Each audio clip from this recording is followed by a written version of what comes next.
The train arrived at midnight.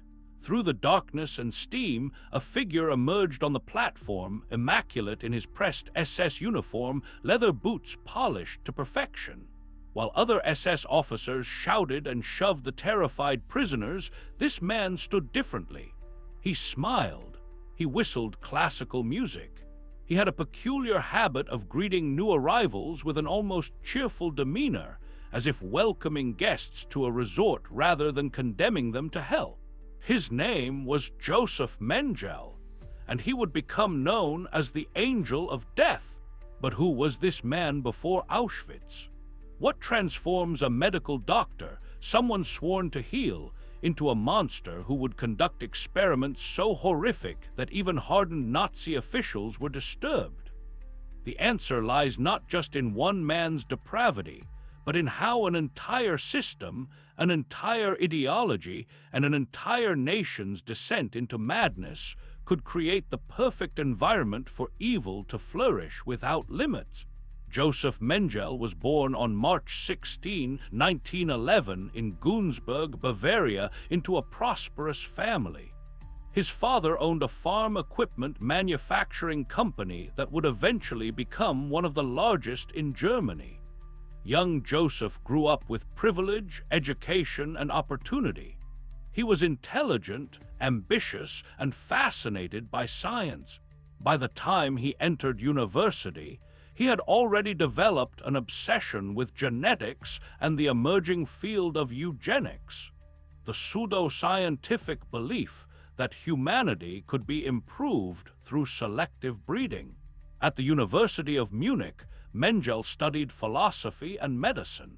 He earned his PhD in anthropology in 1935, writing his dissertation on racial differences in jaw structures. Then came his medical degree in 1938 from the University of Frankfurt. But these weren't ordinary academic pursuits in ordinary times. This was Nazi Germany, where science had been twisted into a weapon of ideology. Mengele's mentor was Ottmar von Verschuer, one of the leading figures in Nazi racial science. Von Verschuer preached that certain races were biologically superior, that genetic purity was essential for the survival of the German nation, and that science must serve the state's racial goals. Mengele absorbed these ideas like a religion. He joined the Nazi Party in 1937, then the SS in 1938. Here was a man who saw no contradiction between his medical oath and the Nazi worldview. In his mind, he wasn't abandoning medicine, he was elevating it. He believed he was conducting research that would unlock the secrets of human heredity, that would prove German racial superiority, and that would allow the Third Reich to engineer a master race. When World War II erupted in 1939, Mengele initially served as a medical officer with the Wehrmacht on the Eastern Front. He was wounded in action and declared unfit for combat duty. But rather than ending his military career, this opened a different door. In May 1943, Mengele received a new assignment that would give him something few doctors in history had ever possessed: unlimited human subjects, no ethical oversight, and the full backing of the state to conduct whatever experiments he desired.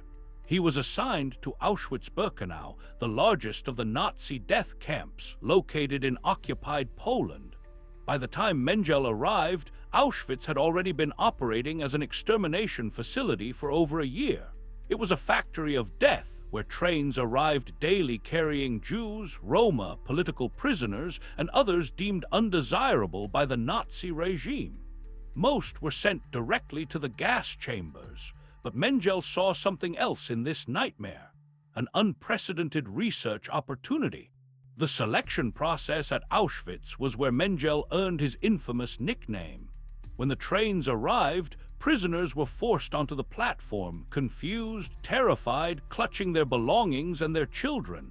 SS officers would divide them into two lines with a casual gesture, left or right. Left meant immediate death in the gas chambers. Right meant temporary survival as slave labor. Most SS doctors found this duty distasteful and performed it with grim efficiency. Not Mengele. Survivors later recalled how he approached the selections with enthusiasm, sometimes whistling opera, particularly arias from Wagner. He dressed impeccably, wearing white gloves that he would change frequently to maintain his spotless appearance. He carried a riding crop or baton, which he used to point left or right, deciding in seconds who would live and who would die. But Mengele was looking for something specific during these selections. Twins, dwarfs, people with physical abnormalities, anyone who could serve his research purposes. When he spotted twins, his eyes would light up. He would call out in a cheerful voice, "Zwillinge heraus!" Twins stepped forward. Mothers, desperate to keep their children alive, would sometimes volunteer that they had twins, not realizing they were handing their children over to something worse than the gas chambers.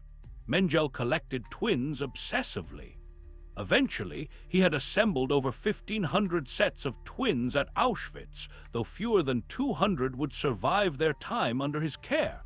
What happened next took place in a special barrack that Mengele established as his personal laboratory. The conditions were slightly better than other areas of the camp: better food, no forced labor, which gave prisoners hope that they might survive. But this hope was a cruel deception. Mengele was conducting experiments that had no scientific value, no medical purpose, and no possibility of producing meaningful results. They were torture dressed in the language of research.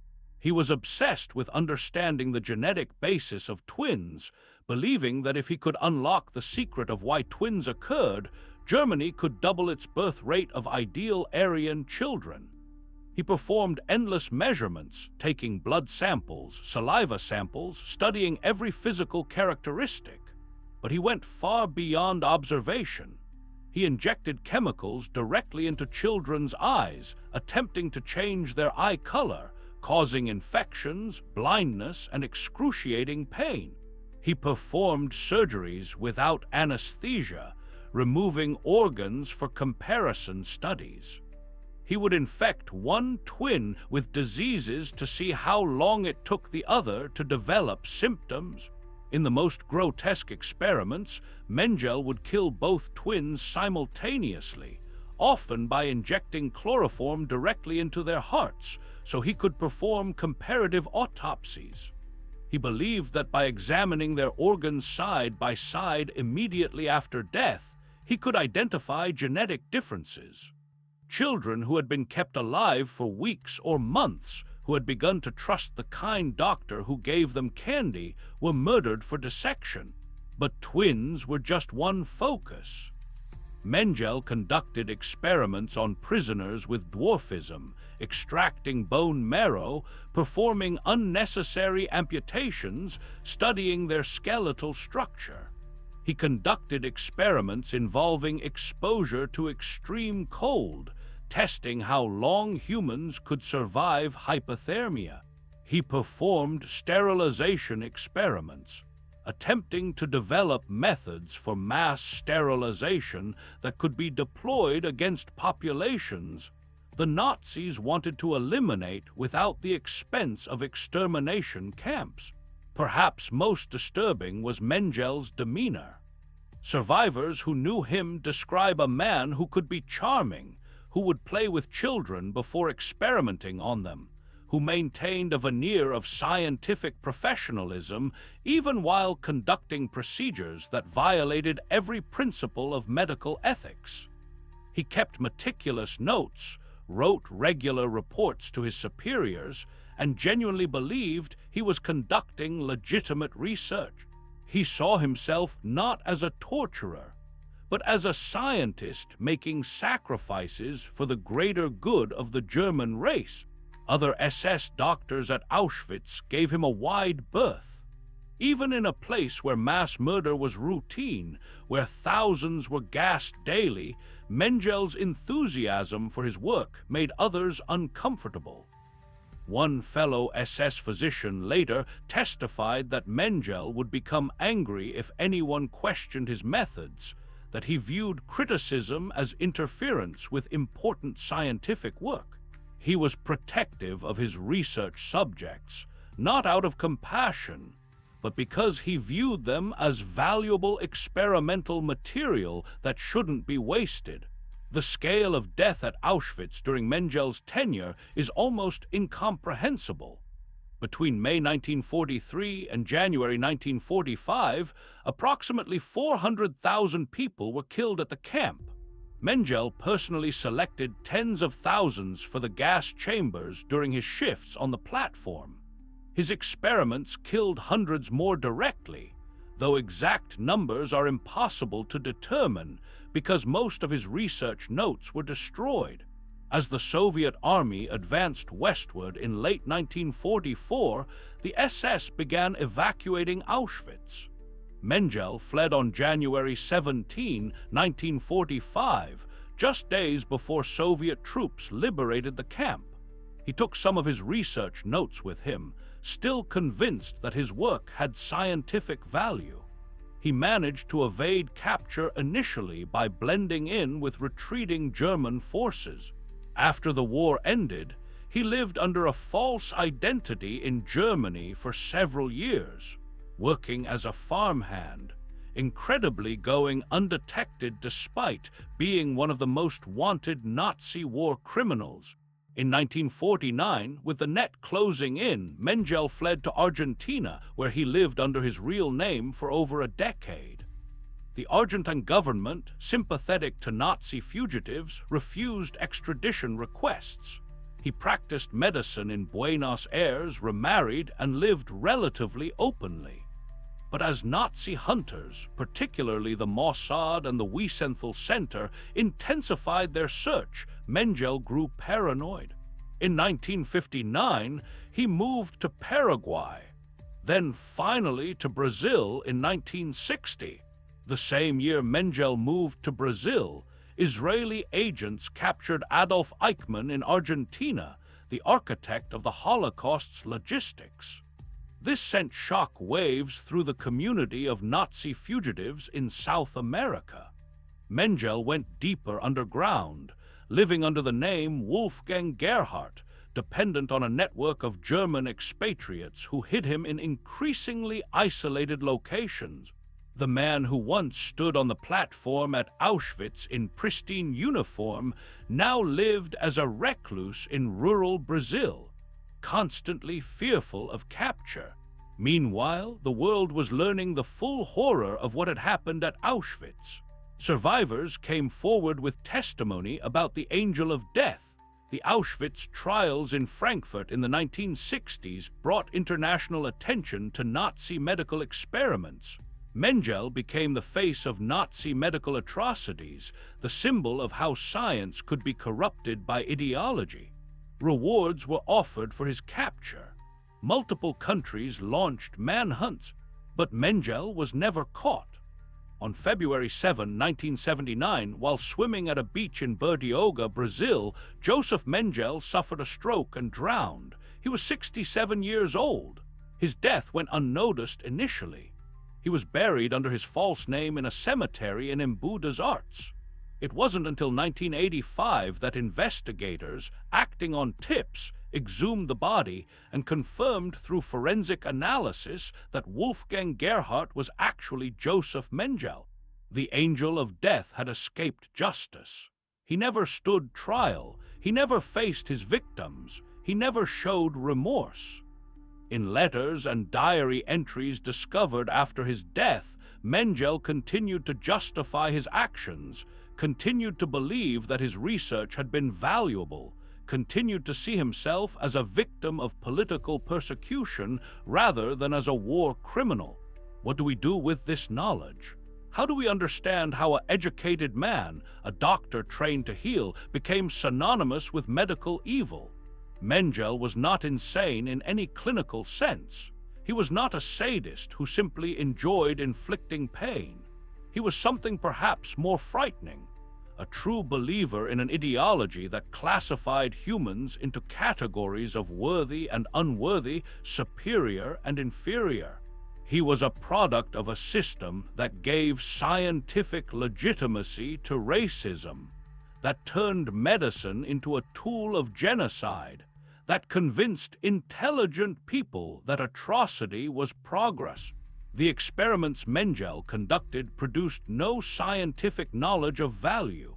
Not a single medical advance came from his work. His research was based on false premises, conducted without proper controls, contaminated by his ideological biases. It was pseudoscience in service of genocide, but Mengele never acknowledged this. He died believing he had been a pioneer, a researcher who had the courage to push boundaries that others feared to cross. The story of Josef Mengele is not just about one man's evil. It's about what happens when medicine abandons ethics, when science serves ideology, when the state gives individuals unlimited power over human lives. It's about how ordinary people can commit extraordinary evil when they believe they're serving a higher purpose. And it's a warning that echoes across time. The Holocaust didn't happen because monsters seized power. It happened because educated, cultured, scientifically trained people convinced themselves that their victims weren't fully human. If you found this journey into one of history's darkest chapters compelling, consider subscribing to Rude History. We don't look away from the uncomfortable truths of our past. We examine the figures, the events, and the decisions that shaped our world, no matter how disturbing they may be. Because understanding how evil happens is the first step toward ensuring it never happens again.